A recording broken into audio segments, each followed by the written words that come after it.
Bienvenue sur Radio Climat dans le Best of. Tout de suite, nous proposons d'écouter un extrait de la radio RTM datant du 6 juillet 2014. Bonne écoute. La musique à partager. Sans limite. RTM, c'est des hits pour tous, de l'info et de la météo.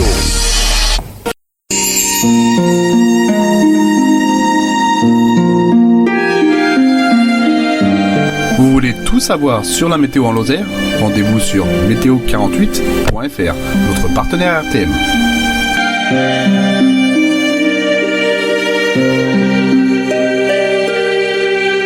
Météo48.fr.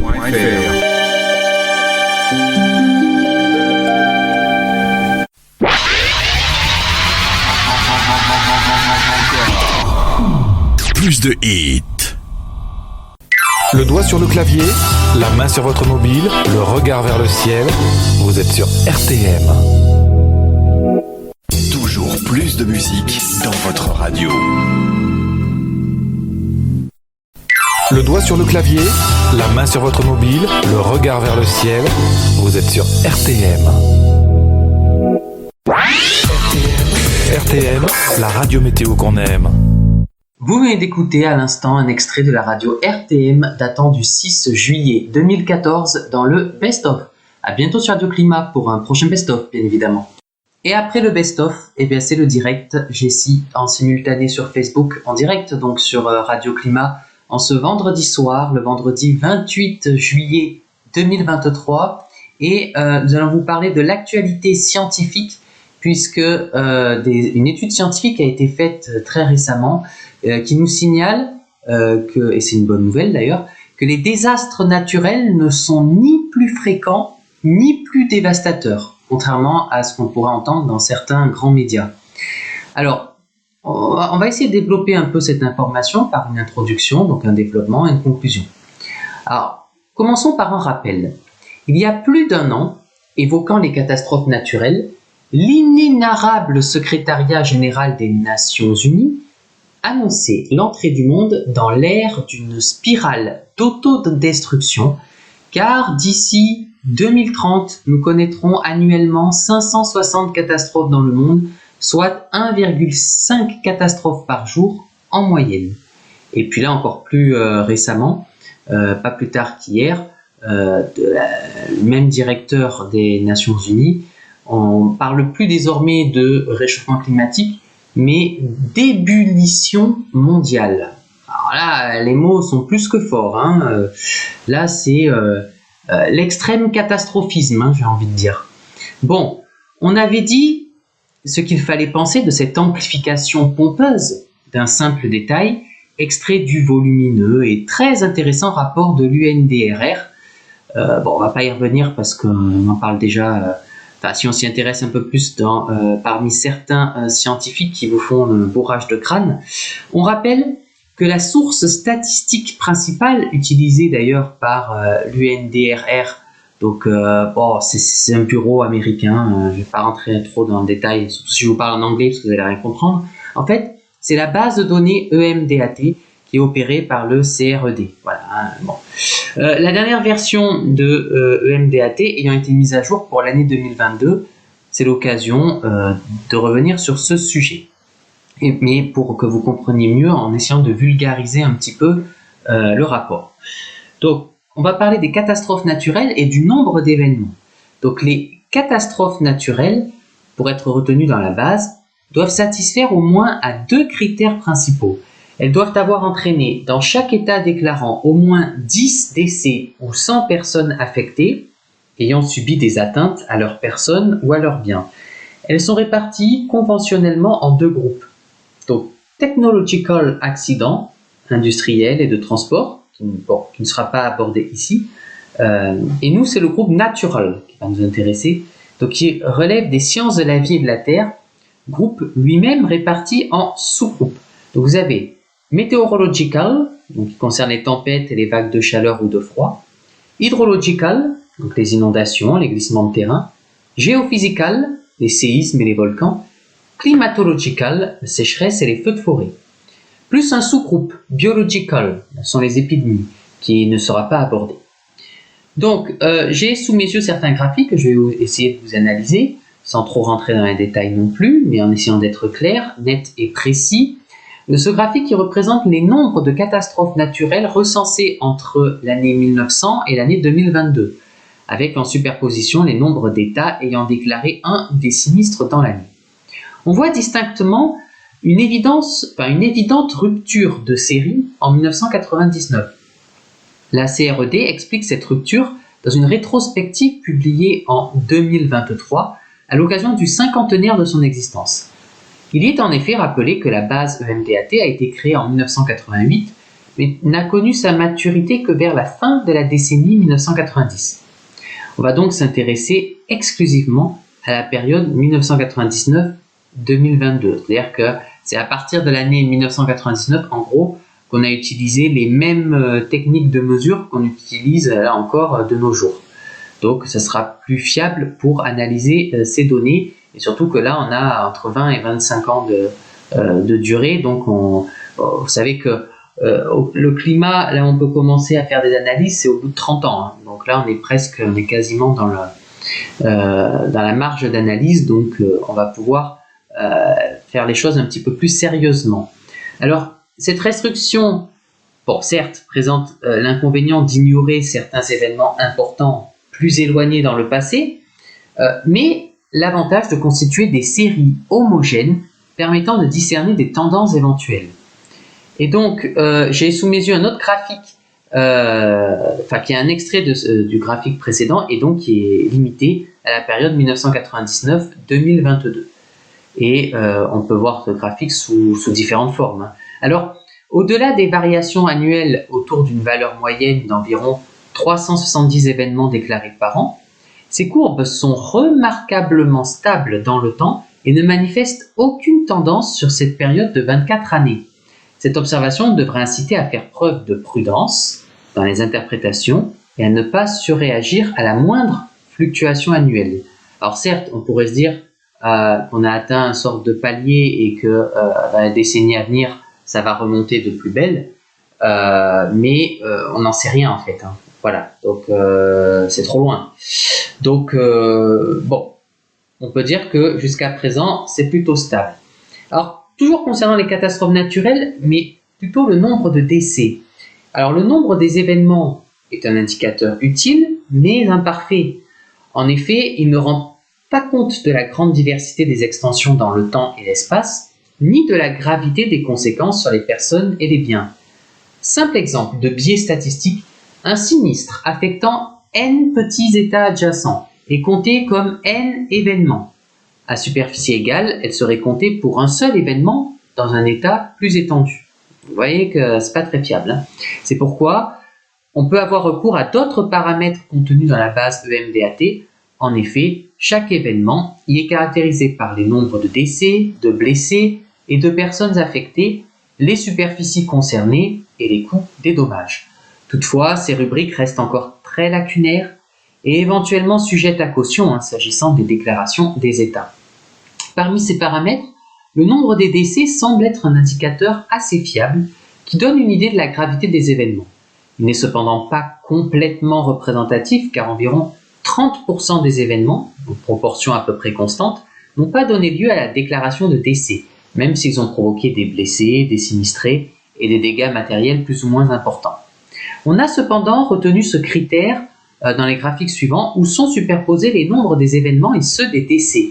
Compte tenu des écarts annuels considérables, parfois d'un ou plusieurs ordres de grandeur, on a adopté pour les décès une échelle logarithmique de base 2, c'est-à-dire que chaque graduation représente une multiplication par 2. Et donc voici un autre graphique que j'ai sous mes yeux, donc le graphique général relatif à la période 1999-2022. Alors il serait hasardeux de tirer des conclusions de ce graphique. En effet, les 5 pics de mortalité dépassant 90 000 victimes visibles sur le graphique sont surtout dus à un petit nombre d'événements particulièrement meurtriers. En 2003, le séisme en Iran, la vague de chaleur en Europe occidentale. En 2004, le tsunami en Indonésie et sud-est asiatique. En 2005, le séisme au Pakistan. En 2008, le cyclone au Myanmar et le séisme en Chine. Et puis en 2010, le séisme en Haïti, vague de chaleur en Russie et la sécheresse en Somalie. Donc, vous voyez que de longues périodes relativement clémentes ne peuvent en rien préjuger du retour de catastrophes meurtrières, ni inversement.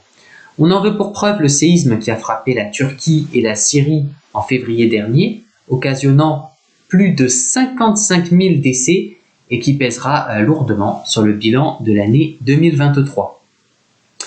Alors, des catastrophes naturelles, voici les détails pour certains types d'événements.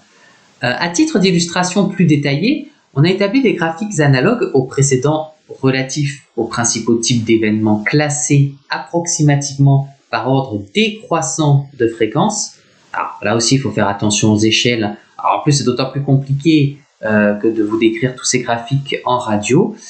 Quel que soit le type d'événement considéré, on ne discerne pas sur ces graphiques de tendance claire. Les écarts d'une année à l'autre sont plutôt apparentés à des tirages au hasard, et en tout cas sans trace d'emballement comme on le prétend parfois. Au demeurant, chacun pourra tirer ses propres conclusions.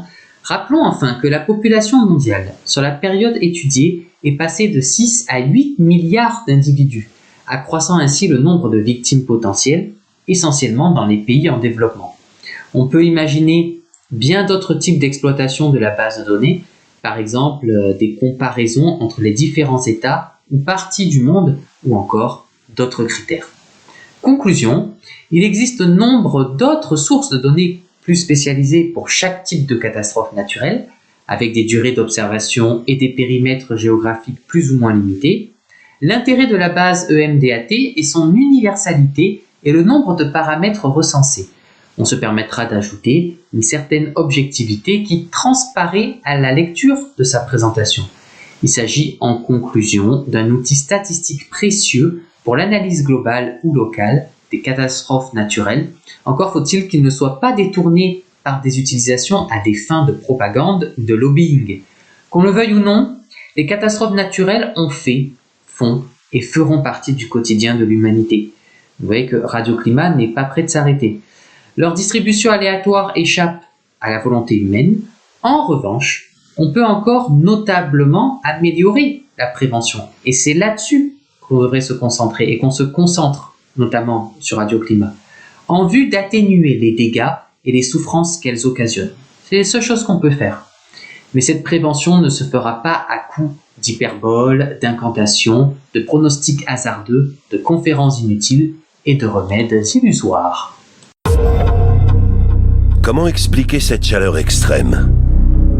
Depuis la Méditerranée, des vents très chauds soufflent vers l'Europe. Mais à cela s'ajoute un anticyclone. Au-dessus du continent, la pression ramène l'air vers le sol et l'empêche de circuler. L'Europe est en train de devenir un véritable piège. Il faut le voir comme un espèce de couvercle à l'intérieur duquel les vents ne circulent plus. On est en fait un peu sous cloche.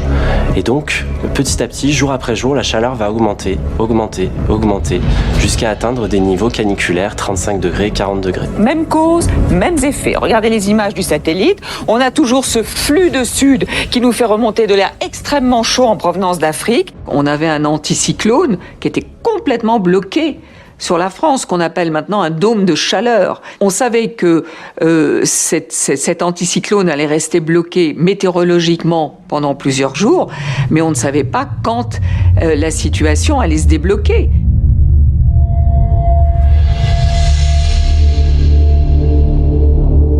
La plupart des Français n'ont pas encore pris la mesure de ce qui les attend.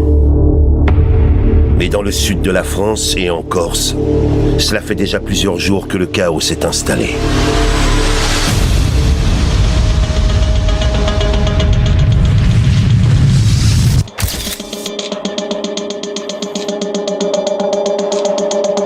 Madame, monsieur, bonjour. Depuis hier après-midi, le département du Var vit une véritable tragédie.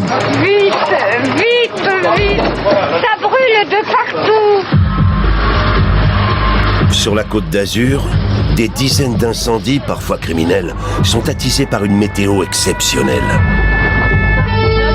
C'est une saison qui va s'enchaîner avec des événements marquants qui ne sont espacés que de quelques jours. En général, il y a des pauses, je dirais, il y a une pause d'une quinzaine de jours. Là, on n'avait pas de pause, quoi. 2003, c'est des feux à répétition et des gros feux simultanés à répétition.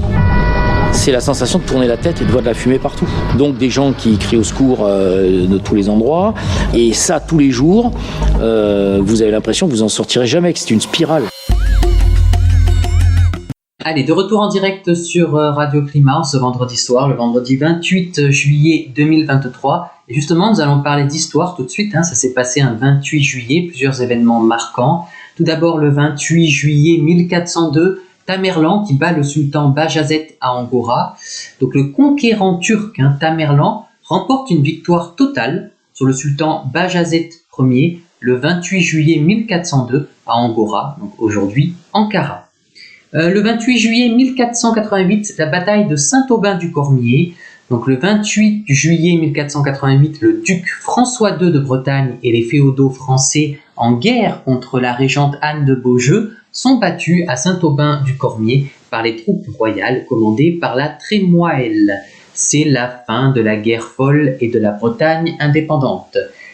Le 28 juillet 1755, le grand dérangement des Acadiens. Et oui, le 28 juillet 1755, le lieutenant-gouverneur de Nouvelle-Écosse Charles Lawrence décide de déporter hors de sa colonie plusieurs milliers de paysans français. Au siècle précédent, ces derniers s'étaient installés à la pointe orientale du Canada, sur une péninsule appelée Acadie. Elle avait été ensuite cédée à l'Angleterre en 1713 dans le cadre des traités d'Utrecht et rebaptisée Nova Scotia ou Nouvelle-Écosse. Les Cajuns de Louisiane comptent parmi les descendants de ces malheureux Acadiens. Le 28 juillet 1794, l'exécution de Robespierre. Donc le 28 juillet 1794, ou plutôt le 10 Thermidor en 2, Maximilien Robespierre monte à l'échafaud. Saint-Just, Couthon et Robespierre jeune, son frère, partagent son sort. Le 28 juillet 1835, l'attentat de Fieschi. Le 28 juillet donc 1835, le conspirateur républicain Giuseppe Fieschi tente d'assassiner le roi Louis-Philippe Ier alors qu'il se rend à la Bastille pour commémorer la révolution des Trois Glorieuses de 1830. Sa machine infernale n'atteint pas le roi mais fait 18 morts dans le cortège royal, dont le maréchal Mortier. Le roi promulgue peu après les lois de septembre ou lois scélérates sur les actes de rébellion et la liberté de la presse. La monarchie de juillet évolue vers l'autoritarisme et l'impopularité. Le 28 juillet 1915, les Marines débarquent à Port-au-Prince. Donc le 28 juillet 1915, les troupes américaines débarquent à Haïti pour officiellement y restaurer la stabilité et la sécurité. Elles vont y rester pendant près de 20 ans, jusqu'au 21 août 1934. Le rétablissement de l'ordre par les Marines ne va pas sans mal ni brutalité. Il se heurte en particulier à la résistance des Cacos d'un certain Charlemagne Péralte. Alors c'est sa fête aujourd'hui, la fête à Samson. Samson, dont le nom vient d'un personnage biblique amoureux de la traîtresse Dalila, était un honorable abbé du pays de Galles. Il contribua à évangéliser l'Irlande au VIe siècle avant de s'établir en Armorique, donc en Bretagne, et de fonder un monastère autour duquel se développera la ville de Dol de Bretagne. Samson est mort en l'an 565, au pire temps de l'époque mérovingienne. Ses reliques sont conservées dans la cathédrale de Dol et il figure parmi les 7 saints fondateurs de la Bretagne chrétienne. Alors aujourd'hui, c'est l'anniversaire de Marcel Duchamp, qui est né donc le 28 juillet 1887 à Blainville-Crevon en France pour mourir le 2 octobre 1968 à Paris, là aussi en France. Plasticien inclassable et inventeur du ready-made, Marcel Duchamp est l'un des artistes les plus influents du XXe siècle. Il jette notamment les bases de l'art conceptuel, du pop art et du happening. Installé aux États-Unis, il est naturalisé américain en 1955. Son œuvre la plus célèbre est incontestablement l'urinoir renversé, intitulé Fontaine, présenté en 1917. Alors aujourd'hui, on en a parlé tout à l'heure, nous commémorons le décès de Maximilien Robespierre, qui est né le 6 mai 1758 à Arras pour mourir donc le 28 juillet 1794 à Paris. Maximilien de Robespierre, avocat à Arras, est élu député aux États généraux en 1789. Il donne toute sa mesure au club des Jacobins au lieu de l'agitation révolutionnaire. Ses discours séduisent les sans-culottes, son détachement des plaisirs terrestres refroidit les opposants et lui vaut le qualificatif d'incorruptible défenseur du peuple. En 1794, peu après son entrée au Comité de salut public, le gouvernement révolutionnaire, il en appelle à la terreur pour sauver la révolution. La terreur n'est autre chose que la justice prompte, sévère, inflexible. Elle est donc une émanation de la vertu. Elle est moins un principe particulier qu'une conséquence du principe général de la démocratie, appliqué aux plus pressants besoins de la patrie. Gagnés par la lassitude et la peur, rassurés par les victoires des armées françaises sur le front, les députés finissent par s'insurger et décrètent son arrestation et celle de ses proches le 9 Thermidor en 2, donc le 27 juillet 1794. L'incorruptible est exécuté le lendemain. La terreur est finie et la révolution proche de sa fin. Aujourd'hui, nous commémorons aussi le décès de Louis-Antoine Saint-Just, on en parlait aussi tout à l'heure, qui est né le 25 août 1767 à Decize pour mourir donc le 28 juillet 1794, là aussi à Paris. Fils d'un capitaine bourguignon, Louis-Antoine Saint-Just étudie et écrit des vers quand la Bastille est prise. S'enthousiasmant pour la Révolution et pour Robespierre, il doit attendre la chute de la monarchie pour être élu député de l'Aisne. Il lui reste alors moins de 2 ans à vivre. Aujourd'hui, nous commémorons aussi le décès de Joseph Bonaparte, Giuseppe, qui est né le 7 janvier 1768 à Corte, en Corse, pour mourir le 28 juillet 1844 à Florence, en Italie. Joseph est le frère aîné de Napoléon Ier. Le 1er août 1794, sa famille étant en exil à Marseille, il épouse Julie Clary, fille d'un négociant marseillais et sœur de Désiré, premier amour de Napoléon. Il se destinait au barreau, mais il fut nommé député de la Corse au Conseil des 500 sous le Directoire en 1796. Devenu ensuite ambassadeur à Rome, il aida son frère à organiser le coup d'État du 18 Brumaire. Il signa la paix de Lunéville en 1801 et celle d'Amiens en 1802. Napoléon Ier lui donna le trône de Naples en 1806, puis celui d'Espagne en 1807. Sage et bon, Joseph n'avait cependant pas l'énergie requise pour gouverner de tels pays. Il fut rapidement chassé d'Espagne. Après la chute de l'Empire, il s'exila aux États-Unis, puis revint en Europe, en Angleterre et en Italie, se faisant appeler comte de Survilliers. Aujourd'hui, pour finir, nous commémorons aussi le décès de Jules Guesde, qui est né le 11 novembre 1845 à Paris pour mourir le 28 juillet 1922 à Saint-Mandé. Jules Guesde, de son vrai nom Jules Basile, débute comme journaliste sous le Second Empire. Il devient républicain et socialiste à l'occasion de la Commune. Exilé quelque temps, il découvre les théories de Karl Marx et les introduit en France. En 1879, il fonde le Parti ouvrier français, qui se veut marxiste, révolutionnaire et collectiviste, puis se fait élire député à Roubaix et Lille. Après la fusion en 1905 des partis socialistes français au sein de la SFIO, le courant marxiste orthodoxe de Jules Guesde entre en conflit avec le courant humaniste de Jean Jaurès. Mais quand éclate la Première Guerre mondiale, Jules Guesde se rallie à l'Union sacrée contre l'Allemagne. Dans le Cri du peuple du 10 février 1886, Jules Guesde publie un article intitulé « Meurent les ouvriers français ». On peut y lire cette profession de foi contre les travailleurs immigrés. Ils sont 800 000 ouvriers étrangers qui, travaillant à tout prix, font outrageusement baisser les salaires quand ils ne les suppriment pas complètement pour nos ouvriers expulsés des usines.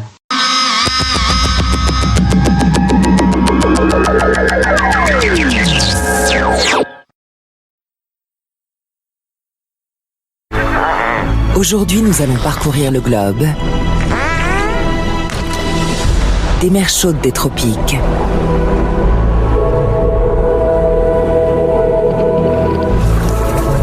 Jusqu'aux eaux glacées qui entourent les pôles. Ça continue encore et encore, des orages. Cette fois, c'est le Cher qui a été touché. Des toitures ont été emportées ou détruites par le vent et la grêle, notamment celle d'une mairie ou d'une grande surface. Cela fait des semaines que le ciel est électrique.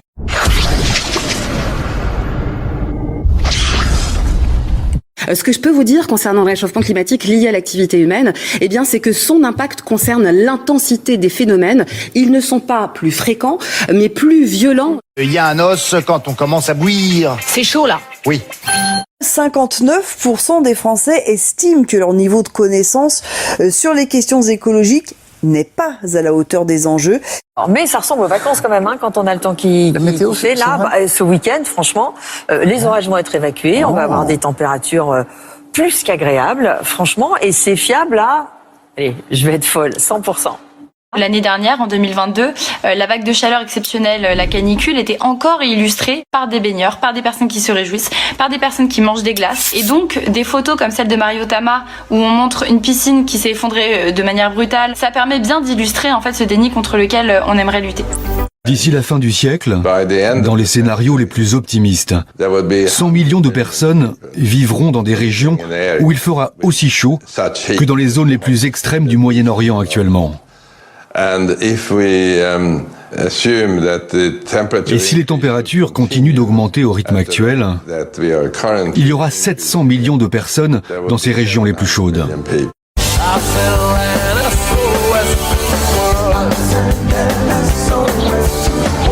Et voici la version été du plan de sobriété énergétique voulu par le gouvernement. On se souvient des 19 degrés recommandés cet hiver. Eh bien, pour les 2-3 mois qui viennent, nous sommes priés de ne pas régler nos climatiseurs à moins de 26 degrés. Moins de chauffage l'hiver, moins de clim l'été, rouler moins vite et prendre moins la voiture, voilà pour le plan de sobriété. En revanche, hier au Bourget, ce que défendait Emmanuel Macron, c'est une augmentation du transport aérien, mais en pariant sur le fait que les avions devraient progressivement peut-être émettre moins de CO2. Je crois qu'il y a un écart de plus en plus frappant quand même entre ce que disent les scientifiques de plus en plus nombreux, qui disent on ne peut pas être en quête d'une croissance infinie dans un monde aux ressources finies, et les politiques qui continuent de se donner comme boussole la croissance du PIB. Quand on voit ça quand même, une pauvre cigogne avec une canette de coca, si vous voyez, une canette de coca coincée dans la bouche, dans le bec, quand même le faire, la pauvre bête. Près de 5000 opposants au projet, français comme italiens, rassemblés dans une manifestation organisée par les soulèvements de la Terre, ont fait la démonstration du côté où se trouve la responsabilité et la justice écologique de notre temps. Quand à un moment donné, vous découpez une méga bassine et que l'eau revient effectivement à la rivière, aux nappes phréatiques et bénéficie aux 15 autres paysans qui étaient privés de cette eau, bah oui, il y a une efficacité, il y a une efficacité réelle. Donc moi je considère que ça c'est tout à fait utile. Ouais. Alors oui, à la demande du président de la République et de la Première ministre, demain matin je présenterai au Conseil des ministres le décret de dissolution des soulèvements de la Terre. Lorsqu'on tourne en boucle les images de violence lors des manifestations, moi j'ai un peu l'impression que c'est comme si on voulait dissoudre l'intersyndicale parce qu'il y a des affrontements pendant les manifestations. Monsieur Ferrand, petit serviteur du monarque, souhaite qu'Emmanuel Macron puisse briguer un 3e mandat présidentiel. Je rappelle quand même que les 2 derniers présidents à avoir changé leur constitution pour être réélus sont Xi Jinping et Vladimir Poutine, dirigeants autoritaires tenant leur pays d'une main de fer. Pourquoi ça s'arrête Alors,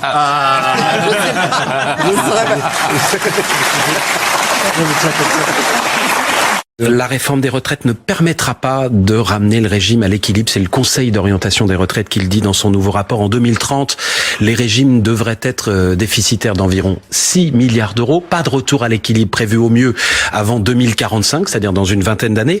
Est-ce qu'il faudra une autre réforme ? C'est une plaisanterie ? Une dame de 73 ans et sa petite fille de 7 ans sont sur le pas de la porte. Sur le trottoir, un homme les épie. Lorsqu'elle rentre chez elle, il se précipite, bloque la porte, les saisit et les jette à terre. Nous avons décidé de ne pas diffuser ces images très violentes. L'agresseur semble chercher quelque chose, puis attrape le bras de l'enfant. Il finit par prendre la fuite, après avoir ramassé un petit objet et sa bouteille d'eau. Brahima B est né en 1993. De nationalité française, il a été condamné à 15 reprises pour contentieux routier et des infractions liées aux stupéfiants. Alors d'où vient cette vidéo ? On va retracer son parcours précis sans vous la montrer encore une fois.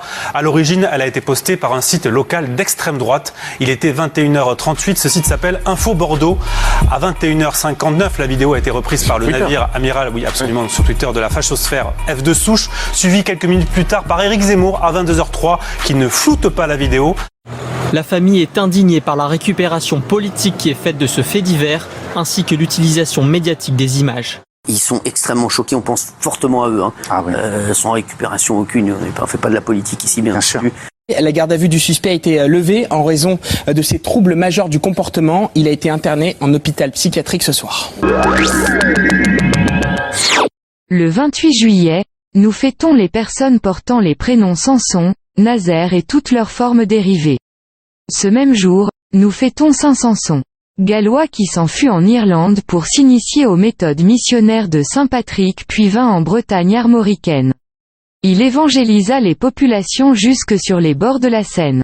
D'ailleurs il est mentionné au Concile de Paris en 557. Il fonda les monastères de Paimpol et de Dol de Bretagne. 16 communes portent son nom. Gallois, il devint disciple de sainte Tiltude dans le Glamorgan.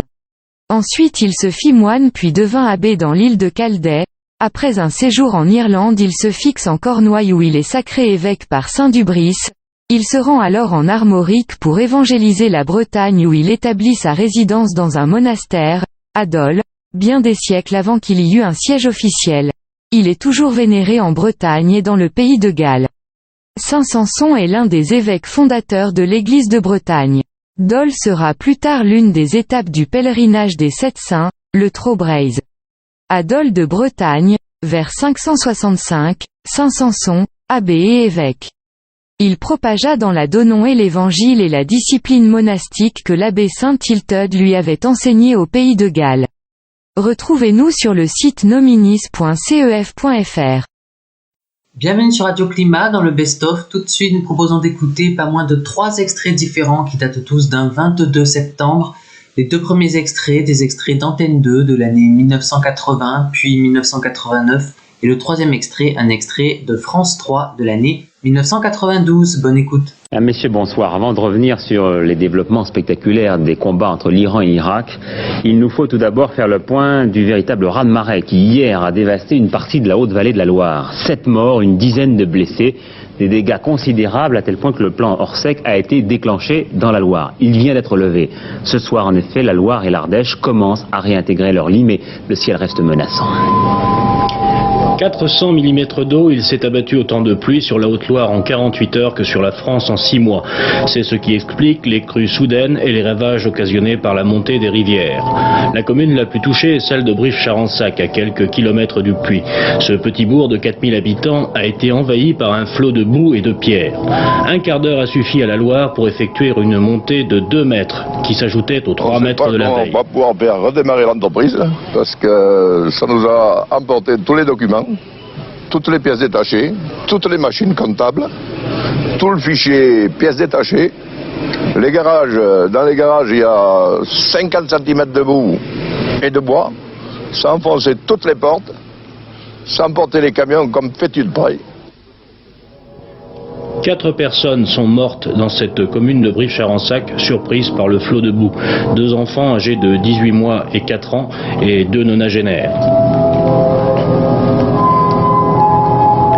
Quant au bilan financier, il sera lourd. Le stade, les écoles, des locaux d'entreprises comme les tanneries du Puy ont été détruites. Des cas importants aussi près de Firminy, où une vingtaine de caravanes stationnées le long du fleuve ont été emportées par les flots. Plusieurs d'entre elles ont percuté le pont suspendu de Pertuisé qui a été fermé à la circulation.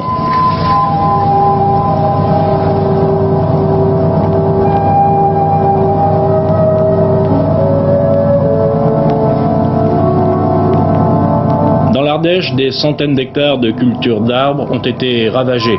Les hélicoptères engagés dans le cadre du plan Orsec sont intervenus pour treuiller une trentaine de personnes qui faisaient du canotage sur l'Ardèche. À Saint-Martin de Valamasque, la station de pompage a été emportée par les flots. Si la décrue de la Loire est intervenue ce matin, l'inquiétude persiste, car dans ces départements, le temps reste à la pluie. Les autorités ont invité les secouristes et la population à rester vigilants.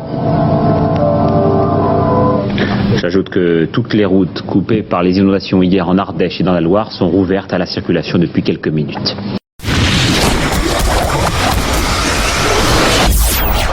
Pierre Jacquard. Ensuite, place au cinéma avec un événement, vous l'avez compris, la rediffusion de Pour qui sonne le glas, le film de Sam Wood. En vedette, Gary Cooper et Ingrid Bergman. Merci d'avoir choisi Antenne 2. Je vous retrouve lundi, fidèle au poste. Au revoir.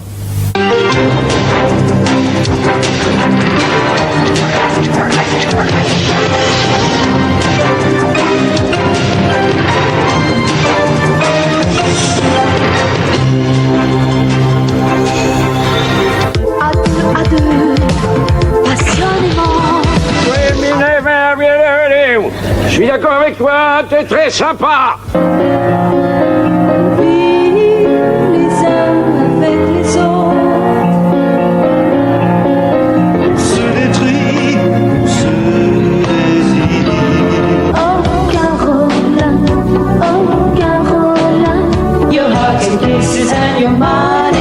Il n'engendre pas la mélancolie, Jean Lefebvre sur le plateau de Champs-Élysées samedi soir, avec à ses côtés une invitée d'honneur, Sheila, mais aussi Michel Delpech, Jeanne Masse, Françoise Hardy, entre autres. Jean Lefebvre et Sheila, c'est samedi soir sur A2.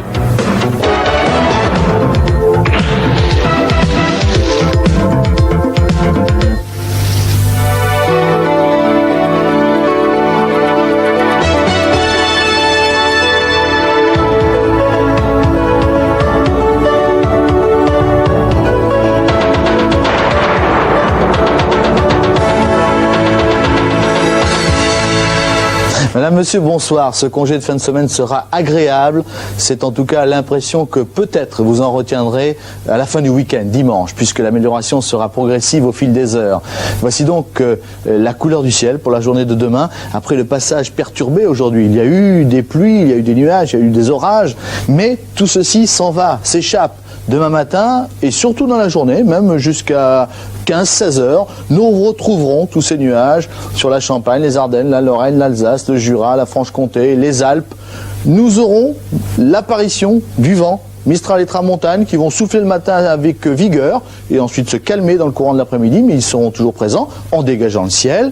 Nous aurons enfin un petit front secondaire, c'est-à-dire quelques nuages un peu plus menaçants sur les côtes de la Manche, mais là encore ils vont s'estomper. Bref, vous l'avez compris, l'ensemble paraît un petit peu nuageux, mais l'impression sera d'autant plus agréable que le soleil va réapparaître au fil des heures. Les températures demain après-midi seront encore un petit peu fraîches pour les raisons que j'évoquais à l'instant, entre 20 et 26 degrés, moyenne nationale 22-23, ce qui correspond tout à fait à des normales saisonnières, puisque demain nous serons, je vous le rappelle, le premier jour de de l'automne, bien entendu. Et puis, en ce qui concerne ceux d'entre vous qui vont voyager, hors de nos frontières, vous aurez du soleil sur Madrid, sur Alger, sur Rome et sur Athènes. Vous voyez, le lapsus était significatif, je vous parlais premier jour de l'été, c'est vrai, 28 degrés à Rome, c'est l'été, 30 degrés à Alger, c'est l'été, et oui, c'est vrai, c'est presque un été indien, mais enfin nous aurons l'occasion d'y revenir. Avant de vous quitter demain, donc ce jour de l'automne, le voici, avec un soleil qui va se lever à 7h40, merci de nous avoir prêté attention, bonsoir.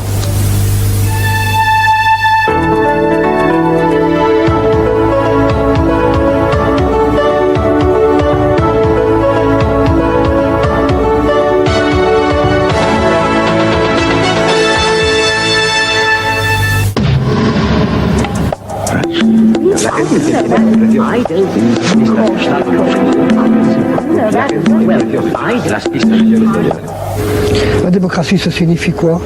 Ça signifie le pouvoir du peuple, ça signifie que chaque individu compte, et compte autant que l'autre. C'est bien difficile, compter, ça ne veut pas dire grand-chose.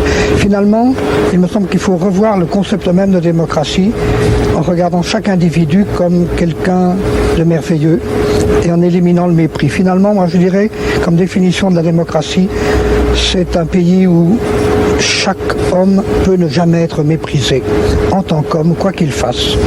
Je m'en suis rendu compte le jour où j'ai témoigné au procès Barbie. Je sais que cet homme a fait des horreurs. Eh bien, je crois qu'il ne faut pas mépriser Barbie, il faut mépriser ce qu'il a fait. Ah, ce qu'il a fait est horrible, mais pas mépriser l'homme. Voilà une belle démocratie, celle où tout homme sait qu'il ne sera jamais méprisé. Un jour, on va tuer le virus ou on va mettre en prison le virus du sida. Mais il y aura encore un combat bien plus grave, une difficulté beaucoup plus grande à résoudre, c'est le virus, je dirais, de la violence. L'idée qu'un homme doit l'emporter sur un autre par la force ou par la ruse, c'est une idée qui détruit l'homme. Et je crois que si on n'arrive pas, d'ici quelques dizaines d'années, à extirper complètement de l'esprit des hommes l'idée que la violence peut résoudre un conflit, l'humanité est fichue. Elle n'en a pas pour un siècle. Autrement dit, nous les hommes, nous reconstruisons en nous un modèle du monde Nous réinventons le monde et nous savons depuis ce siècle-ci que ce travail sera sans fin. C'est merveilleux. Eh bien, je crois que c'est bien plus important que la découverte de la pénicilline, c'est bien plus important que la victoire sur le nazisme.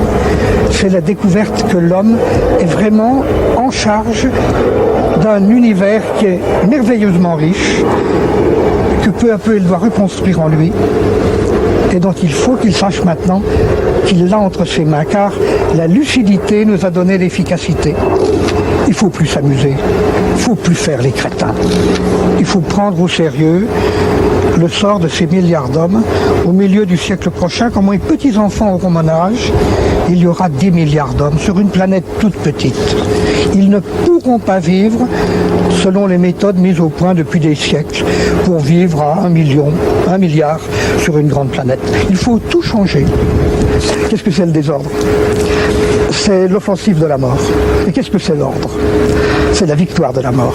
C'est pourquoi, il y a une phrase de Valéry que j'aime bien répéter, 2 dangers menacent le monde, le désordre et l'ordre. La vie, c'est le passage entre l'excès de désordre et l'insuffisance de désordre. Il en faut du désordre, sinon c'est la mort, c'est le cristal, ça ne bouge plus, on peut admirer, mais ça ne va plus évoluer. Pour que le temps soit créateur, il faut qu'il y ait du désordre, il faut qu'il y ait de l'inattendu, il faut qu'il y ait de l'aléatoire. La vie se nourrit d'aléatoire, d'inattendu, d'imprévisible. Et qu'est-ce que c'est que procréer, par exemple? Faire un enfant, s'y mettre à 2 pour en faire un 3e, c'est tout simplement jouer avec le désordre. Car cet enfant, il est ni elle ni moi. Il est un autre, inattendu, complètement imprévisible.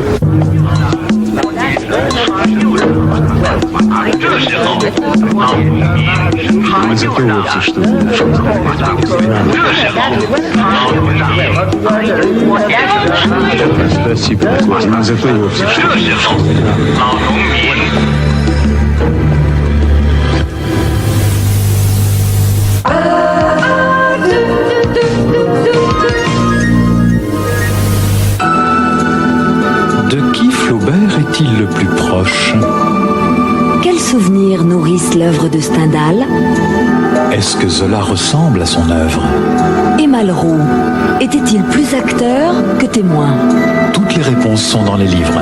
Toutes les questions aussi d'ailleurs.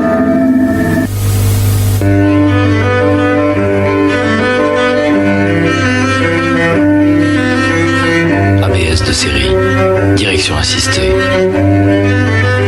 suspension arrière à 5 bras, équipement de haut niveau. La maîtrise technologique se reconnaît au premier coup d'œil. Mercedes 190.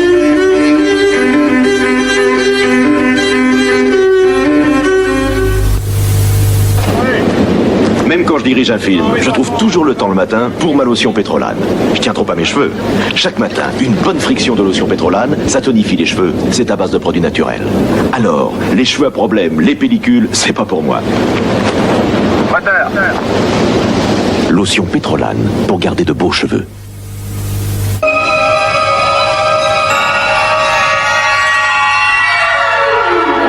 Cette eau, c'est votre argent investi par le groupe Robeco.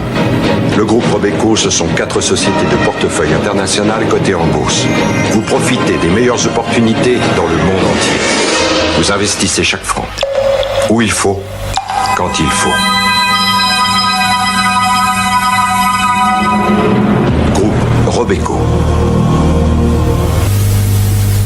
Découvrez une nouvelle fraîcheur. Un nouveau Lénore est né, c'est Lénore fraîcheur d'été. Découvrez le 2e Lénore et son parfum d'été.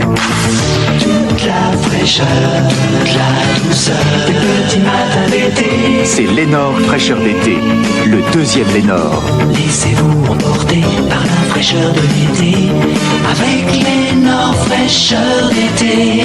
Découvrez Lénore fraîcheur d'été, le 2e Lénore. Allez, viens, on va aller voir le pharmacien. Tu vois, pour faire disparaître les poux, il y a Egor Anti-Poux. Ah bon? C'est un shampoing qui élimine impitoyablement les poux et tue aussi leurs œufs. Sinon les poux reviennent? Exactement.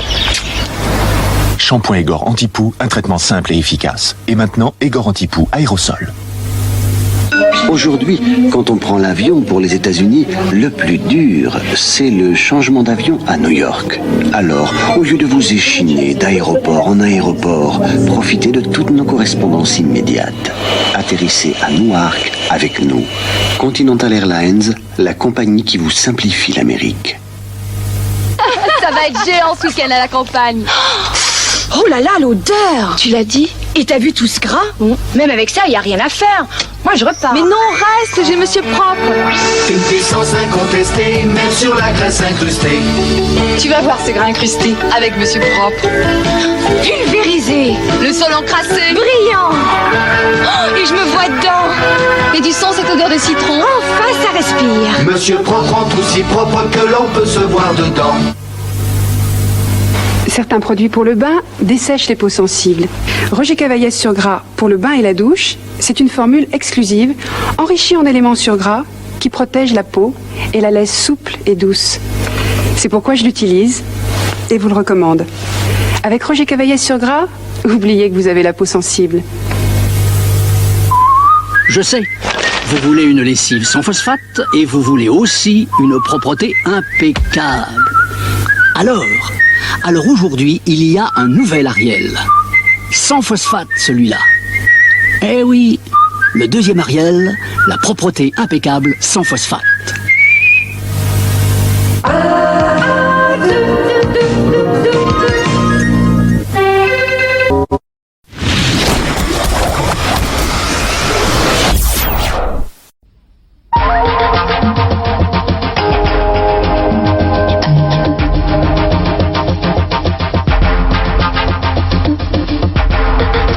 Bonsoir, l'Europe s'accroche à l'axe franco-allemand. Helmut Kohl était cet après-midi à Paris. Les marchés financiers restent très nerveux. Bonsoir, les autres titres de l'actualité. D'abord, la France touchée de plein fouet par les orages. 3 morts et 1 disparu en Ardèche. Le plan Orsec dans le Vaucluse et d'énormes dégâts dans le sud. Prison, le ministère de la Justice réplique aux maladies diplomatiques des gardiens mécontents et demande des contre-expertises. Enfin, le feuilleton Maradona s'arrête à Séville. C'est en Espagne que Diego Lastar jouera la saison prochaine. Depuis hier, la France a donc été balayée par de très violents orages. Météo France avait publié plusieurs messages d'alerte, des phénomènes localisés avec de très grosses pluies et du vent. Et le premier bilan est lourd. 3 personnes sont mortes, emportées par les crues de l'Ardèche, près d'Aubenas. Une 4e est portée disparue. Dans le Vaucluse, le plan Orsec a été déclenché.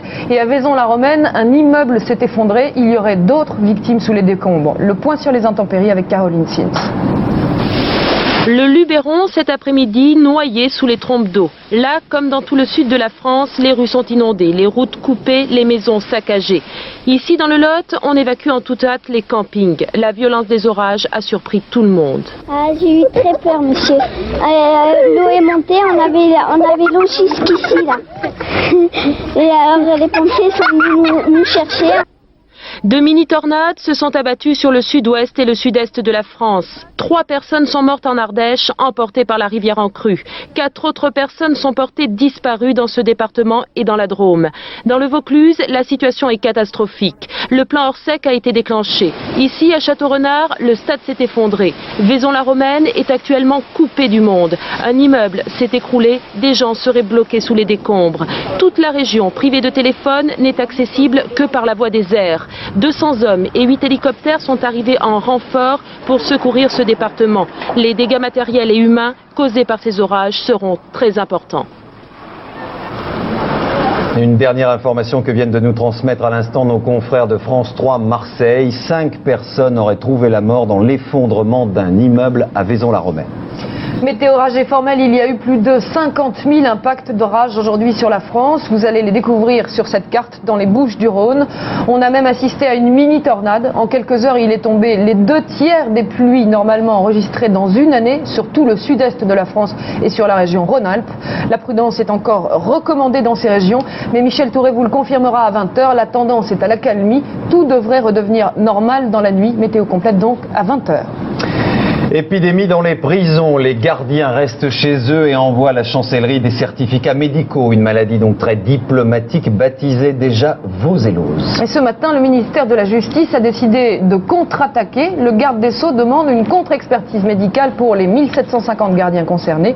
Et au ministère de la Santé, on met en garde les médecins trop complaisants. Le reportage à Chalon-sur-Marne de France 3 Reims, Michel Barthen.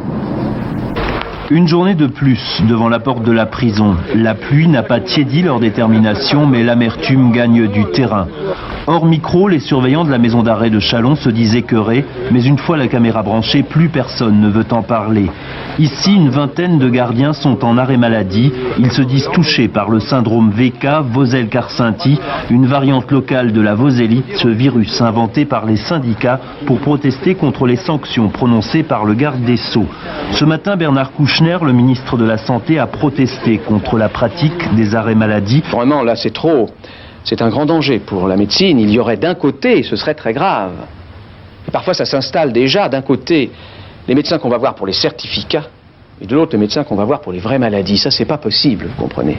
Ce serait vraiment pour la profession médicale et pour la déontologie et pour les rapports avec les malades extrêmement pernicieux. Quand on a un patient qui est assis en face de soi, parfois un patient qu'on connaît bien et depuis longtemps, on ne peut pas en même temps essayer d'être à l'écoute des symptômes qu'il va nous fournir pour faire un diagnostic et en même temps être en train d'essayer de le soupçonner de nous extorquer quelque chose.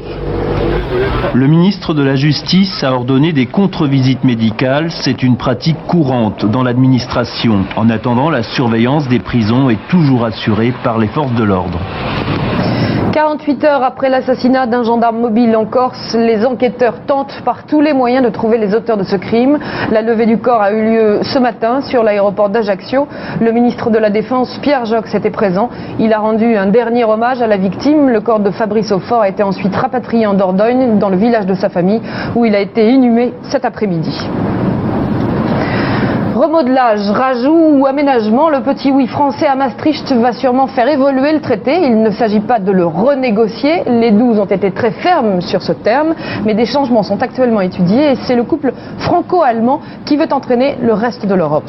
Un couple qui n'a pas tardé à se retrouver. Helmut Kohl était cet après-midi à Paris. Un premier contact donc très rapide. Depuis ce matin, on parle beaucoup d'initiatives et la nouvelle pourrait venir ce soir d'Allemagne.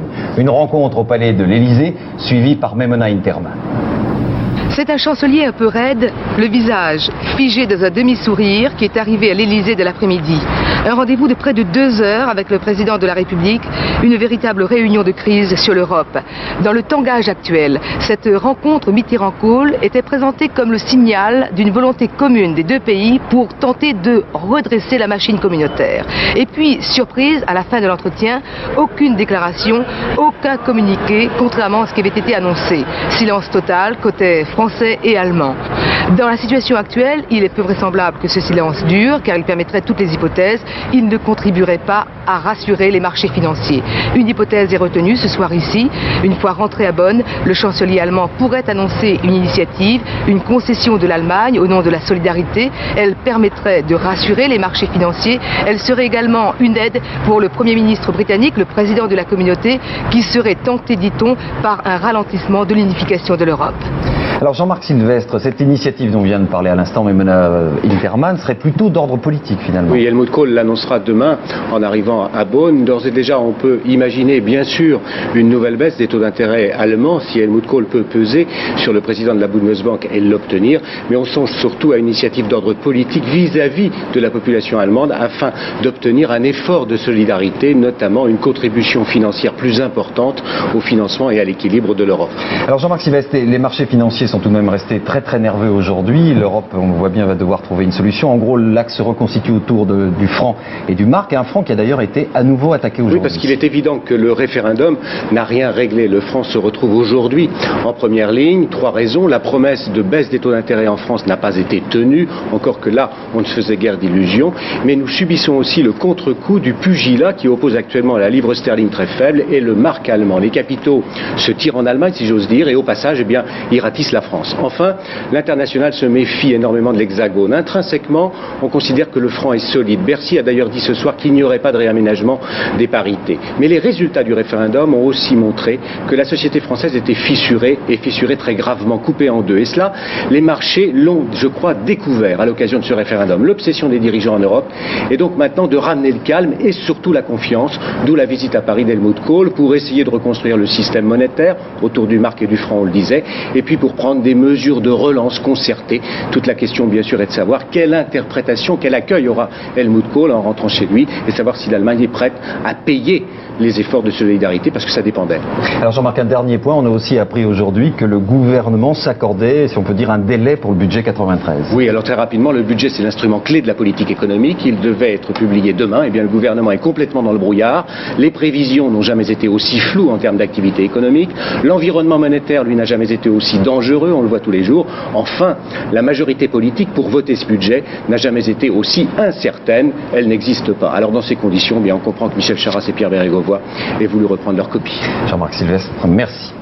L'après-référendum maintenant avec la remise en ordre de certains partis après le RPR dont nous vous parlions hier soir. Ce soir, le Parti Socialiste. Jean-Pierre Chevènement n'a plus de bureau, rue de Solferino depuis déjà un moment, mais il devrait rester au Parti Socialiste. La décision sera prise demain au comité directeur du PS et si certains, comme Roland Dumas, ont affiché clairement leur volonté d'exclure le député maire de Belfort, d'autres au PS souhaitent que tous les courants puissent s'exprimer, même si la critique est parfois vive. Daniel Sportiello, Alain Thomas.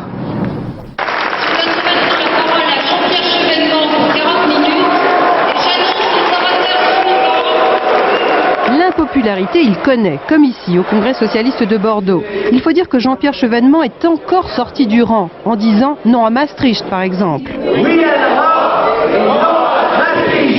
Un non qui n'est pas qu'européen. Il vise la politique du gouvernement François Mitterrand et à travers le chef de l'État un certain exercice du pouvoir. On se souvient de l'hostilité de l'ancien ministre de la Défense à la guerre du Golfe. Dernier crime de lèse-majesté en date, la création de son propre mouvement chez lui à Belfort et la menace de présenter ses propres candidats aux législatives. Pourtant, Laurent Fabius a averti, Chevènement risque de ne pas avoir l'investiture du PS. Mais le maire de Belfort n'est pas inquiet, il se sent même conforté par le résultat du référendum. Je ne me sens pas désavoué. Dans le territoire de Belfort, le non-citoyen, on peut dire le non-citoyen, atteint 54%, 55% à Belfort. Et je vois que partout où la gauche avait des positions de force, en effet, le non est puissant, ça veut dire quelque chose. Suivi par 20% de l'électorat socialiste, Jean-Pierre Chevènement est donc un gêneur difficile à exclure.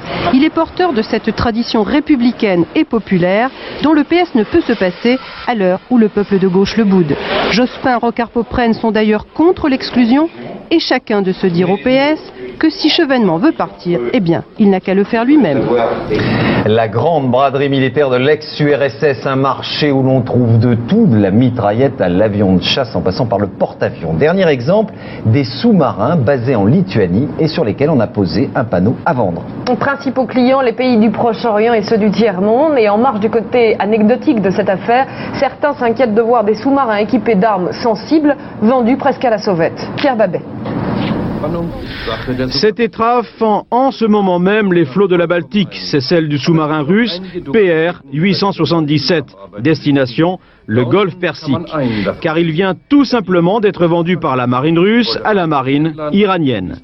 Dernier solde avant liquidation, plutôt que de rapatrier ces bâtiments en Russie, la marine de Boris Yeltsin les brade à qui veut les payer. 18 millions de francs à ce prix, c'est une aubaine et les acheteurs se précipitent. Témoins ces équipages et leurs familles actuellement en séjour dans le port de Boldejara en Lituanie. Nationalité de ses clients, Libye, Cuba, Algérie, Syrie, Irak et Iran déjà nommés. Évidemment, ce PR 877, ce n'est pas Octobre Rouge, c'est un sous-marin classique mais très moderne. Son commandant explique à un journaliste allemand qu'il est équipé d'armes dernier cri, qu'il peut pratiquer la guerre des mines et le tir des torpilles, et qu'il peut combattre aussi bien sous l'eau qu'en surface. L'Iran, qui organisait ce matin une parade militaire monstre à Téhéran, ne peut que se réjouir de ces emplettes russes.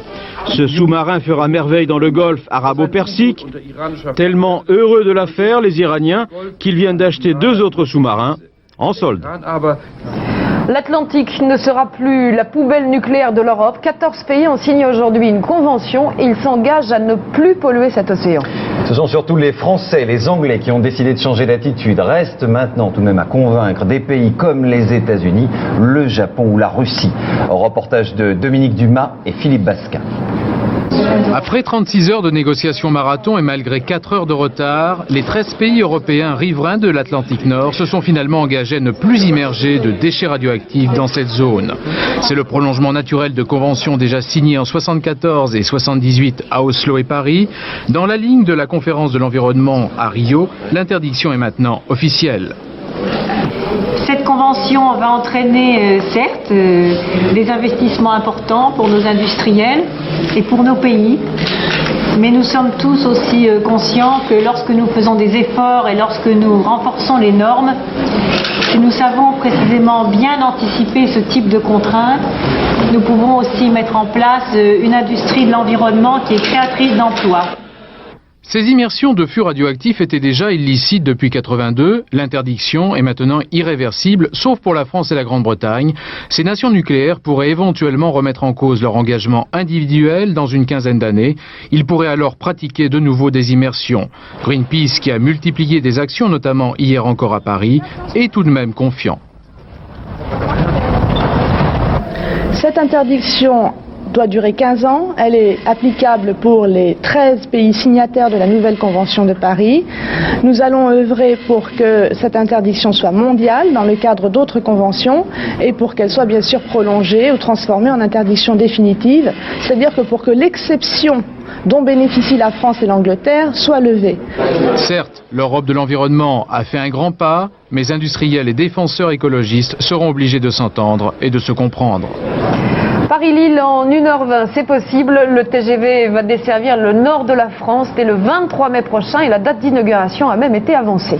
Après le sud-est et l'Atlantique, le nord est le troisième grand chantier TGV de la SNCF. Lille qui devient une véritable plaque tournante. Le TGV filera ensuite vers l'Angleterre, la Belgique ou la Hollande. Reportage France 3 Lille, Gilles Guillon et Laurence Mayerfeld. C'est désormais officiel, le premier TGV Nord fera son entrée en gare de Lille le 23 mai 93 après 1h20 de trajet. Paris-Lille en 1 heure, ce sera pour septembre, le temps que le nouveau tronçon au nord d'Arras soit terminé. Les passagers voyageront à bord d'une rame comme celle-ci, un TGV réseau réservé au trafic intérieur. En 94, de nouvelles rames transmanche feront leur apparition pour desservir la Grande-Bretagne si tout va bien. Côté français, en ce qui concerne le TGV Nord, nous sommes à l'heure. La ligne aura été réalisée en 1993. Le prolongement vers Bruxelles, auquel nos amis belges travaillent activement, devrait entrer en service en 1996. En revanche, du côté britannique, il y a un projet de ligne nouvelle, mais pour lequel, pour l'instant, il n'y a pas encore de date de réalisation fixée. À partir de 94, avec la mise en service de l'interconnexion à l'est de Paris, Lille sera reliée au TGV Sud-Est. Puis en 96, ce sera au tour du TGV Atlantique. Le TGV Nord est sur les rails, mais pour l'instant, tout ceci semble encore bien lointain. Euralille n'est qu'un vaste chantier. Dans 8 mois, s'élèvera ici la future plaque tournante du TGV Nord-Europe, la gare Lille-Europe. Soigner le bégaiement. Les médecins s'intéressent enfin à ce handicap. C'est ce que montrent cette année les entretiens de Bichat, une affection qui touche plutôt les hommes et qui reste mal connue. En tout, 500 000 personnes souffrent de bégaiement. Les traitements existent, ils sont parfois longs mais efficaces. Pascal Justice et Victor Harish ont suivi l'application de ces thérapies. Le bégaiement est mal connu. Il n'existe aucune étude en France sur ce handicap. Pourtant, il touche pas moins d'1% de la population. J'ai fait un PINS avec un idéogramme qui a 4000 ans et qui veut dire bégaiement dans l'Antiquité égyptienne. Donc c'est quand même très très intéressant. Peut-être que tu l'as vu, non? Non, je ne l'ai pas vu, mais bon, ça prouve que ça existe déjà donc. Oui, parce qu'il y a 4000 ans, il y avait des bègues aussi. Hein. Ouais. Même Moïse était bègue. Jeune, Churchill et Louis Jouvet le furent aussi. Preuve que le bégaiement, ça se soigne. Cet exercice, par exemple, consiste à aider le patient à comprendre comment il produit son bégaiement. Il apprend ainsi à maîtriser les affects qui troublent son langage. Dire simplement, tenez, quelle était votre occupation de ce matin? Donc, mon occupation de ce matin, j'ai dû me lever relativement tôt, à l'heure où... Oui, je vous arrête. Alors, vous avez entendu, on essaie que vous contrôliez vraiment l'attention que vous mettiez. C'est-à-dire que vous mettiez de l'attention, mais que ça ne dérape pas. Matin. Ça, c'est très bien. On souffre d'aller à la boulangerie, d'acheter du pain. Il y a une queue, il y a 10 personnes qui attendent. Le mot pain ne passe pas, c'est la situation d'urgence. On ne naît pas bègue, on le devient. En général, vers 3 ou 6 ans, quand on commence à communiquer. Une personnalité psychologique fragile, un environnement familial stressant. Bien souvent, il n'en faut pas plus pour bégayer. Est-ce qu'on guérit du bégaiement? Oui, à coup sûr. Au moins pour l'enfant, tout le monde est d'accord. D'une part, spontanément, sur 5 enfants bègues, 4 ne le resteront pas, quoi qu'il arrive, qu'on traite ou qu'on ne traite pas. Alors, notre problème, c'est de s'occuper de celui qui risque de rester. Pour cela, encore faut-il savoir où s'adresser, tant est grand le nombre des méthodes thérapeutiques. Une association s'est créée. Aux entretiens de Bichat, elle a présenté ses objectifs. Guider les patients, entreprendre enfin des études sérieuses sur le bégaiement et surtout, donner la parole aux bègues. L'épilogue du feuilleton Maradona, la star retrouve un club en Espagne, Séville après Naples. Écarté des terrains de football depuis des mois, condamné pour trafic de drogue et violemment contesté par les Italiens, Diego Lastar vaut encore une belle petite fortune. Plus de 37 millions de francs, c'est le prix de la transaction. Alain Dorgance. Le marchandage de Maradona a pris fin. C'est à l'issue de cette réunion de médiation convoquée à Zurich par la Fédération internationale que Diego Maradona pourra rejouer au football sous les couleurs du FC Séville. Le président du FC Naples, auquel appartient pour un an encore Maradona, jusque-là intransigeant, s'est montré conciliant à l'égard du FC Séville, révisant à la baisse le montant du transfert initialement prévu à 42,5 millions de francs. Finalement, l'accord du transfert a été conclu sur la base de 37,5 millions. Le contrat de Maradona, d'un an renouvelable au FC Séville, est assorti de la condition que le joueur argentin ne pourra être transféré vers un autre club italien pendant 2 ans. Après 15 mois de suspension pour usage de cocaïne et un bras de fer de 3 mois avec Naples, son ancien club, Diego Maradona pourra renouer avec le football de haut niveau.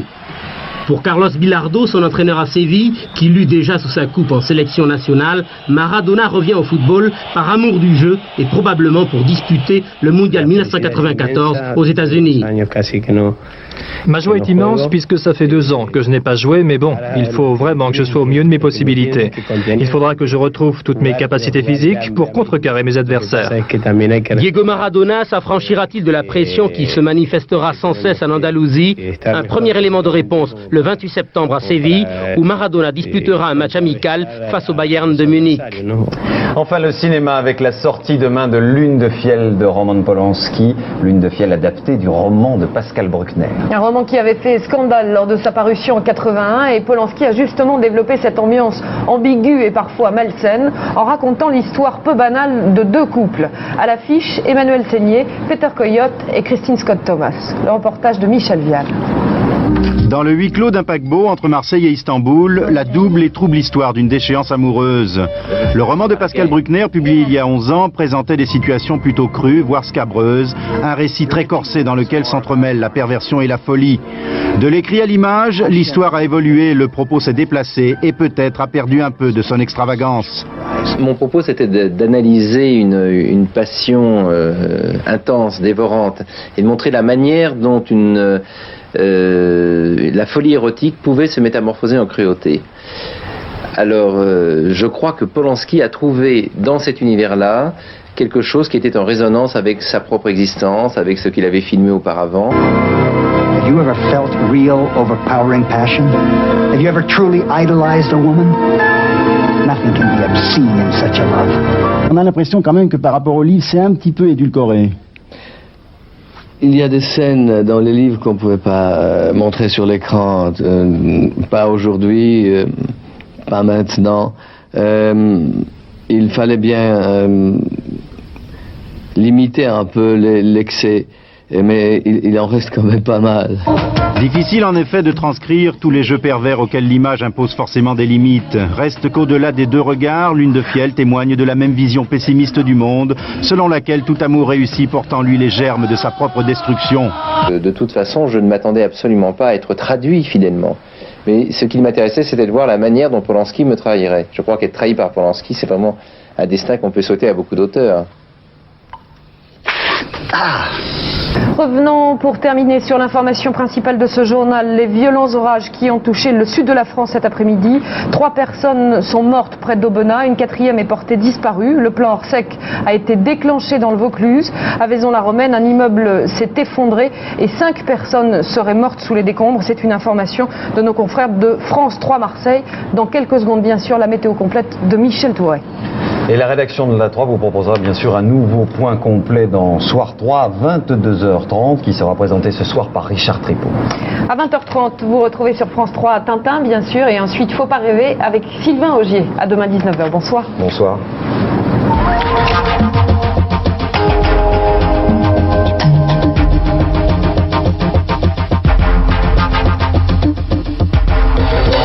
Vous venez d'écouter pas moins de 3 extraits différents qui dataient tous d'un 22 septembre. Les 2 premiers extraits, des extraits d'Antenne 2 de l'année 1980 puis 1989. Et le 3e dernier extrait que vous venez d'écouter à l'instant, c'était un extrait de France 3 de l'année 1992. Ces 3 extraits étant combinés en un seul dans le Best of. À bientôt sur Radio Climat pour un prochain Best of, bien évidemment.